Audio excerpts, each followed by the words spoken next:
नमस्कार साथियों, जय हिंद, वंदे मातरम। मैथ्स पेडागॉजी में अगर आपके नंबर कम आ रहे हैं तो ये प्रैक्टिस सेट बहुत ही इम्पोर्टेंट हो जाता है। पिछले वीडियो में हमने महत्वपूर्ण 30 क्वेश्चन वहाँ पर आप लोगों ने कमेंट करके बताया था कि आपके कितने कितने स्कोर हुए हैं। ठीक है, बहुत सारे कमेंट्स आए हुए थे, तो उस वीडियो का यहाँ पे लिंक आपको कार्ड में मिल जाएगा, तो देख सकते हैं। आज हम बात करेंगे सेकंड पार्ट प्रैक्टिस सेट की।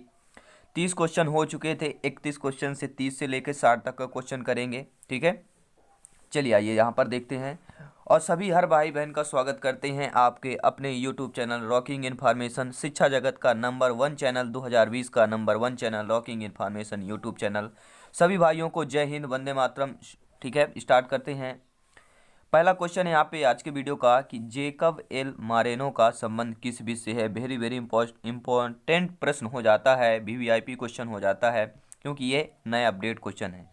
जेकब एल मारेनो का संबंध किस विधि से है, तो सभी लोग जानते हैं किस विधि से है, आपका समाज मिति विधि से है। अगर जेकब एल मोरेनो का संबंध अगर क्वेश्चन में आ जाए तो आपको समाज मिति ही टिक करना है, क्लिक करना है। ठीक है, कंफ्यूजन नहीं रहना है।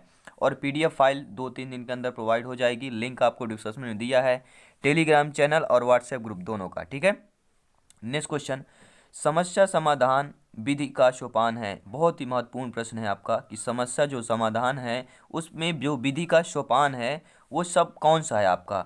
सूचनाओं का संग्रहण होगा, समस्या की प्रकृति निर्धारण करना, आंकड़ों को संगठित करना या निष्कर्ष निकालना। देखिए, समस्या का समाधान करना क्या होता है, सूचनाओं का संग्रहण नहीं होता है, ना ही आपका समस्या की प्रगति का निर्धारण होगा, ना ही आंकड़ों को संगठित करना होगा। समस्या समाधान मतलब होता है हमें समस्या का समाधान करना, यानी कि निष्कर्ष निकालना। ठीक है, आई होप आप लोग समझ गए होंगे। बात करेंगे नेक्स्ट क्वेश्चन की। गणित में 10 शब्द सामग्री का प्रयोग किया जाता है। जो आपके गणित है उसमें पूछ रहा है कि जो 10 शब्द सामग्री का उपयोग किया जाता है, बालकों को लुभाने के लिए किया जाता है, या बालकों की रुचि जागृत करने के लिए, या बालकों को विषय पर परे ले जाने के लिए, या बालकों के मनोरंजन के लिए। देखिए दोस्तों, यहाँ पे गणित में 10 शब्द सामग्री का प्रयोग किया जाता है। किसके लिए किया जाता है? बालकों को रुचि क्या है, जागृत करने के लिए किया जाता है। किसके लिए किया जाता है? बालकों की रुचि जागृत करने के लिए। ठीक है, नेक्स्ट क्वेश्चन यहाँ पर देखेंगे कि गणित विषय की विशेषता है। अब आप बताइए कि गणित जो विषय है इसकी विशेषता क्या है। क्या आपकी तर्कपूर्णता है, शुद्धता होती है, परिणामों की निश्चितता होती है, या उपयुक्त सभी हो जाएगा। तो दोस्तों, गणित विषय की जो विशेषता होती है, आपकी तर्कपूर्णता भी होती है, शुद्धता भी रहती है, और परिणामों की निश्चितता भी रहती है। निश्चितता है कि अगर 2+1 हम कर दें तो 3 ही आएगा। ठीक है, चाहे आप किसी भी पढ़ लें, अमेरिकन मैथ पढ़ लें, ठीक है, चाहे आप किसी भी देश में भी चले जाएं, 2+1 मल्टीप्लिकेशन 3 ही होगा। ठीक है, 4-3 कर देंगे तो 1 ही होगा। ये क्या है? परिणामों की निश्चितता है, यानी कि इसका परिणाम निश्चित है। ठीक है, समझ गए होंगे। चलते हैं नेक्स्ट क्वेश्चन की तरफ।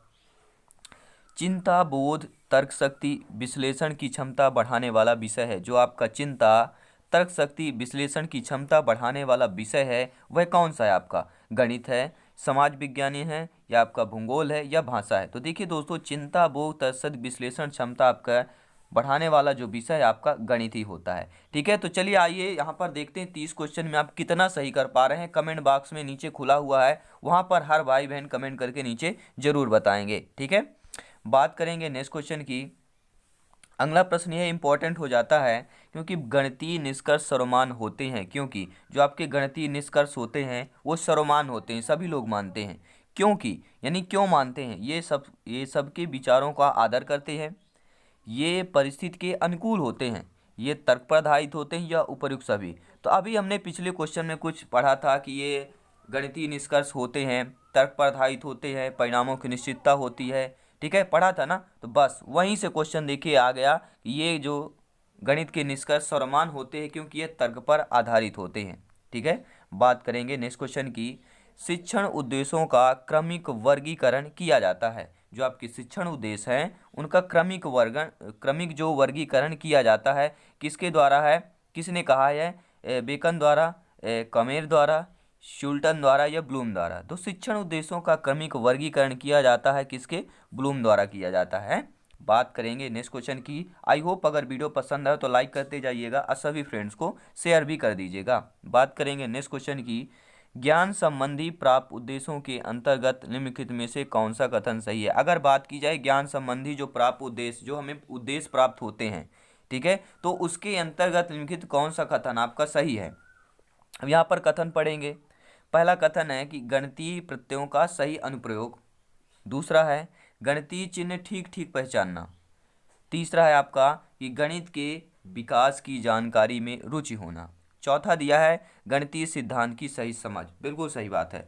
ज्ञान संबंधी जो हमें प्राप्त उद्देश्य होते हैं, प्राप्त उद्देश्य के अंतर्गत जो निम्नलिखित में से कौन सा कथन सही होगा, सही हो जाएगा। ठीक है, कौन सा होगा आपका, option number D is the right answer हो जाएगा। ठीक है, बात करेंगे नेक्स्ट क्वेश्चन की कि ब्लूम टेक्सोनॉमी का अंग नहीं है। देखिए कभी बार पूछा जाता है कि ब्लूम टेक्सोनॉमी का अंग है, कौन कौन से हैं। यहाँ पर पूछ लिया गया कि आपका अंग नहीं है, तो समझ, प्रयोग, ज्ञान। देखिए जो अगर क्वेश्चन में आ गया कि ब्लूम टेक्सोनॉमी के अंग है, तो देखिए समझ, प्रयोग और ज्ञान ये आपके अंग हैं। लेकिन जो बुद्ध की बात की जाए तो बुद्ध आपका ब्लूम टेक्सोनॉमी का अंग नहीं है, तो ये इसे आप नोट कर सकते हैं। बात करेंगे अगले प्रश्न की। बीज गणित यथार्थ में है। जो बीज गणित है आपका यथार्थ में है, किसमें है आपका, सामान्यीकृत अंक गणित में है। जो बीज गणित का यथार्थ है किसमें है, सामान्यीकृत क्या है, अंक गणित में है। अब बात करेंगे अगले प्रश्न की। गणित की सभी शाखाओं में प्राचीनतम कौन सी है। जो आपकी गणित की प्रमुख शाखा होती है, सभी शाखाओं में सबसे पुरानी शाखा कौन सी है। ठीक है, जब आप गार्डन में जाते हैं तो वहाँ पर पेड़ देखते हैं, हमेशा बचपन में होता है कि ये सबसे बताया गया कि जो गणित की शाखाएं हैं, चाहे रेखा गणित की बात की जाए, चाहे अंक गणित, चाहे बीज गणित, चाहे सांख्यिकी हो गई, इनमें से जो प्राचीनतम यानी सबसे पुरानी शाखा तो आपकी सांख्यिकी कहलाती है। ठीक है, गणित की सभी शाखाओं में जो सांख्यिकी है वह सबसे प्राचीन यानी कि पुरानी शाखा है। ध्यान दीजिएगा, बहुत ही इंपॉर्टेंट प्रश्न हो जाता है एग्जाम के दृष्टि। बात करेंगे नेक्स्ट क्वेश्चन की कि रेखा गणित में प्रायोगिक स्तर पर प्रयुक्त होने वाली शिक्षण विधि है। यानी बात की जाए कि रेखा गणित में प्रायोगिक स्तर पर किस स्तर पर बात की गई है रेखा गणित की, उसमें भी प्रायोगिक स्तर पर प्रयुक्त होने वाली शिक्षण विधि कौन सी है। तो देखिए बात की गई है रेखा गणित में और बात की गई प्रायोगिक स्तर पर। तो प्रायोगिक स्तर में जो शिक्षण विधि प्रयोग आती है वो आपकी प्रदर्शन विधि होती है। ठीक है, ध्यान दीजिएगा। ठीक है, बात करेंगे नेक्स्ट क्वेश्चन की कि एक अच्छी मूल्यांकन विधि वह है जिसमें देखा जाए। अगर आप अपने समझ से बताइए कि अगर कोई अच्छी मूल्यांकन विधि हो उसमें क्या देखा जाए। ठीक है, तो उसमें क्या देखा जाता है, कोई अच्छी मूल्यांकन विधि होती उसमें यह देखा जाता है कि बालक के व्यवहार में परिवर्तन करने की विधि। अगर बालक के व्यवहार में कोई विधि परिवर्तन कर देती है तो एक अच्छी मूल्यांकन की विधि मानी जाती है। बात करेंगे नेक्स्ट क्वेश्चन की 44 नंबर 44 नंबर क्वेश्चन देखिए। अनुप्रयोग संबंधी प्राप्त उद्देश्यों की प्राप्त होती है। ठीक है, जब छात्र क्या करते हैं कि उनको अनुप्रयोग संबंधी प्राप्त उद्देश्य प्राप्त हो जाती है, जो अनुप्रयोग संबंधी प्राप्त उद्देश्य होते हैं उनको प्राप्त कर लेते हैं। जब छात्र जो है क्या करते हैं, समस्या हल करने की उपयुक्त विधि चुन लेता है। जब छात्र समस्या हल करने की उपयुक्त विधि चुन लेता है तब अनुप्रयोग संबंधी प्राप्त उद्देश्यों की प्राप्ति कर लेता है।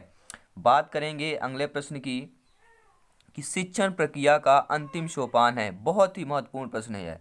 ठीक है, बहुत बार पूछा गया है। ठीक है, लगभग आपका यह क्वेश्चन 14 से 15 बार रिपीट हो चुका है, तो ये बहुत ही इंपॉर्टेंट हो जाता है एग्जाम के दृष्टि। ठीक है, शिक्षण प्रक्रिया का अंतिम सोपान, देखिए अधिगम भी सोपान है, उद्देश्य भी है और मूल्यांकन भी है, लेकिन जो अंतिम सोपान किया जाए तो अंतिम सोपान क्या होता है, परिणाम होता है। ठीक, बोलते हैं परिणाम आ गया, परिणाम किससे आता है, मूल्यांकन करने से आता है। ठीक है, तो अंतिम सोपान की बात की जाए तो सोपान कौन सा होगा, मूल्यांकन हो जाएगा यहाँ पर। ठीक है, चलते हैं नेक्स्ट क्वेश्चन की तरफ। अगला प्रश्न है, बहुत ही इंपॉर्टेंट प्रश्न है कि पाठ योजना का भाग नहीं है। कई बार यह पूछा गया कि पाठ योजना के भाग हैं, लेकिन यहाँ पर अपडेट क्वेश्चन बनाया गया है कि पाठ योजना का भाग नहीं है। अब बताइए कौन सा नहीं है। देखिए जो प्राप्त उद्देश्य है ये पाठ योजना का भाग है और पाठ प्रस्तुत योजना भी आपका पाठ योजना का भाग है। लेकिन बात की जाए कि शिक्षा के जो उद्देश्य होते हैं ये पाठ योजना के भाग में नहीं आते हैं। ठीक है, अकॉर्डिंग टू क्वेश्चन आपका ऑप्शन नंबर सी सही हो जाएगा। बात करेंगे अगले प्रश्न की कि गणित के मानसिक सिद्धांत के जन्मदाता है। वेरी वेरी इंपॉर्टेंट क्वेश्चन है, वीवीआईपी क्वेश्चन है, नोट कर लीजिएगा कि गणित के मानसिक सिद्धांत के जन्मदाता हैं प्लेटो हैं, आर्यभट्ट हैं, न्यूटन हैं या सीवी रमन हैं। देखिए गणित के जो मानसिक सिद्धांत की बात की जाए, मानसिक सिद्धांत की बात की गई है, उसके जन्मदाता आपके प्लेटो हैं, ध्यान रखिएगा, बहुत ही इंपॉर्टेंट प्रश्न है।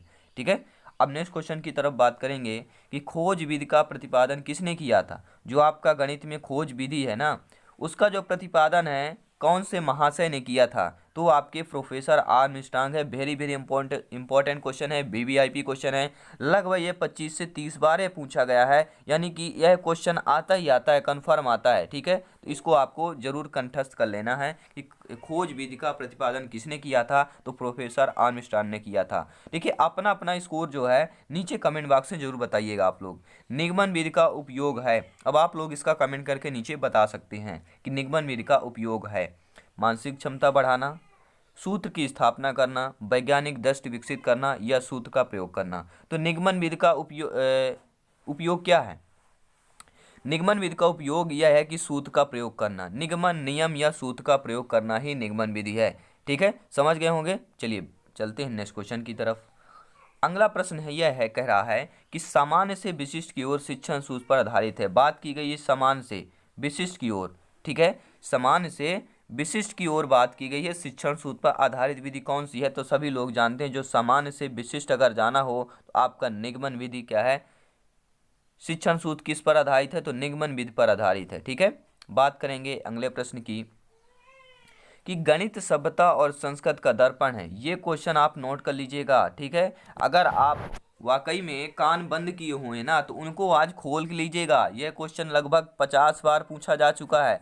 ठीक है, 50 बार पूछा जा चुका है। इंपॉर्टेंट प्रश्न हो जाता है कि गणित सभ्यता और संस्कृत का दर्पण है, यानी कि हॉगबेन है, यानी कि ये क्वेश्चन कन्फर्म 99% जरूर आता ही आता है। ठीक है, कुछ ऐसे क्वेश्चन होते हैं मेरे प्यारे दोस्तों कि क्वेश्चन आते ही आते हैं, रिपीट होते हैं, तो उन क्वेश्चनों को जानना बहुत ज़रूरी है, क्योंकि उन क्वेश्चनों को बहुत से लोग जानते हैं। ठीक है, कंपटीशन वहाँ होता है जो क्वेश्चन जानते नहीं है, तो इनका जानना बहुत ज़रूरी हो जाता है। बात करेंगे नेक्स्ट क्वेश्चन की, प्राथमिक स्तर पर गणित का क्या महत्व है। ठीक है, प्राथमिक स्तर की बात की जाए गणित पर क्या महत्व है। ठीक है, तो देखिए सांस्कृतिक हो सकता है, धार्मिक भी हो सकता है, सामाजिक भी होता है, मानसिक हो सकता है। लेकिन प्राथमिक स्तर के बच्चे होते हैं उन्हें सांस्कृतिक से उतना कोई लगाव नहीं होता, न धार्मिक न सामाजिक से, उनका केवल होता है मानसिक लगाव। ठीक है, यानी कि प्राथमिक स्तर पर गणित का क्या महत्व हो जाता है, मानसिक स्तर पर हो जाता है। ठीक है, बात करेंगे अगले प्रश्न की। नेक्स्ट क्वेश्चन कह रहा है आपका कि उपलब्धि परीक्षण व नैदानिक परीक्षण में क्या अंतर है। अगर बात की जाए उपलब्धि परीक्षण, उपलब्ध परीक्षण मतलब होता है उपलब्धि प्राप्त करने वाला परीक्षण। नैदानिक मतलब किसी भी काम को अगर हम ठीक है ठीक ठाक से नहीं करें उसका निदान करना, उसका निदानात्मक परीक्षण हो जाता है। ठीक है, तो देखिए यहाँ पे अंतर क्या है दोनों का, कुछ नहीं, देखिए केवल अंतर इनका उद्देश्यों का। उपलब्ध परीक्षण के उद्देश्य अलग होते हैं और नैदानिक परीक्षण के भी क्या है उद्देश्य अलग होते हैं। तो अगर क्वेश्चन में आ गया कि इनमें अंतर क्या है, तो कुछ नहीं, केवल आपका उद्देश्यों का अंतर है। ठीक है, समझ गए होंगे। आई होप आप इसे लाइक कर दिया होगा भी। ठीक है, चैनल को ज्वाइन कर लिया होगा और बेल आइकन प्रेस कर लिया होगा। बात करेंगे नेक्स्ट क्वेश्चन की, इसका नेक्स्ट पार्ट बहुत ही जल्द आने वाला है, तो बेल आइकन प्रेस कर लीजिएगा। बात करेंगे अगले प्रश्न की, मनुष्य के जीवन की गतिविधियों में गणित का सर्वाधिक। बात की गई है मनुष्य के जीवन की गतिविधियों में, क्या बात की गई है, मनुष्य के जीवन की गतिविधियों की बात की गई है। गणित का सर्वाधिक उपयोग होता है, गणित का सर्वाधिक उपयोग होता है, यानी हमारे और आपके जो गतिविधियां होती हैं जीवन में, उनमें जो गणित का सर्वाधिक उपयोग होता है, क्या सांस्कृतिक होगा, सामाजिक और आर्थिक होगा, मनोवैज्ञानिक होगा या आर्थिक होगा। तो आप सिंपल सी भाषा में बता सकते हैं कि सामाजिक और आर्थिक दोनों रूप में उपयोग होता है। ठीक है, बात करेंगे अगले प्रश्न की, कौन सा कार्य अध्यापक से संबंधित नहीं है, यानी ऐसा आपका कौन सा कार्य है जो अध्यापक से संबंधित ही नहीं है। देखिए योजना बनाना अध्यापक का काम है, शिक्षण करना अध्यापक काम है, मार्गदर्शन करना अध्यापक काम है, लेकिन बजट बनाना अध्यापक का कार्य नहीं है। ठीक है, तो समझ गए होंगे। चलते हैं नेक्स्ट क्वेश्चन की तरफ। अगला प्रश्न बहुत ही अच्छा प्रश्न यहाँ पे पूछा गया है कि सर्वाधिक प्रभावशाली शिक्षण सामग्री है, जो आपकी शिक्षण सामग्री में सबसे जो प्रभावशाली है वो आपकी कौन सी है। क्या आपकी अप्रक्षेपित है, क्या आपकी प्रक्षेपित है, या प्रत्यक्ष अनुभव है, या इनमें से कोई नहीं। देखिए बात की गई है सर्वाधिक प्रभावशाली शिक्षण, अगर किसी पर प्रभाव करना हो, ठीक है, तो वो क्या होता है, प्रत्यक्ष अनुभव।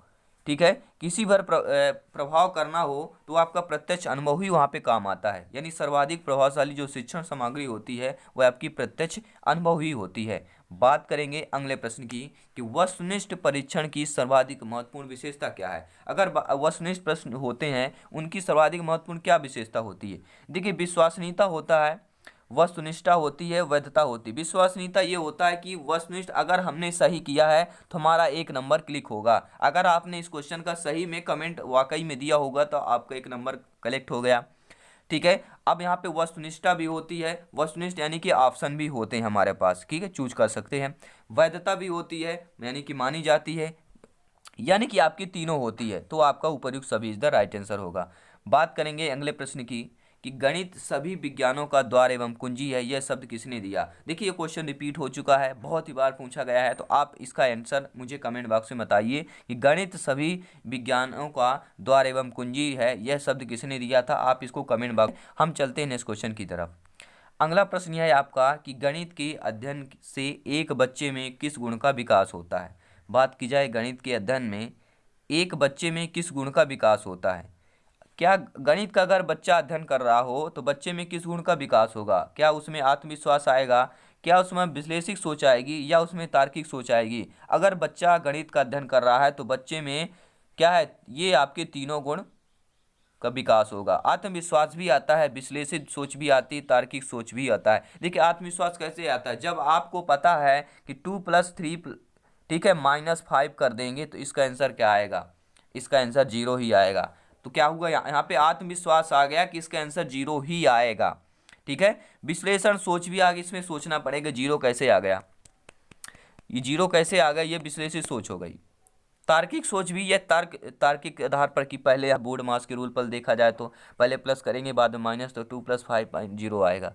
ठीक है, समझ गए ना, माइनस भी कर लेंगे लेकिन यहाँ पर 0 आएगा। लेकिन जो रूल के अकॉर्डिंग बात की जाए तो पहले हमें प्लस करना है बाद में माइनस करना है। ये क्या हो गई, तार्किक सोच हो गई। तो उपरोक्त सभी द राइट आंसर। बात करेंगे अगले क्वेश्चन की। ठीक है, प्राथमिक स्तर पर गणित का महत्व क्या है। ठीक है, ये सभी लोग आप लोग कमेंट कर सकते हैं, इसका आंसर भी बहुत ही सिंपल सा है, आप लोग कमेंट करके जरूर बताइए।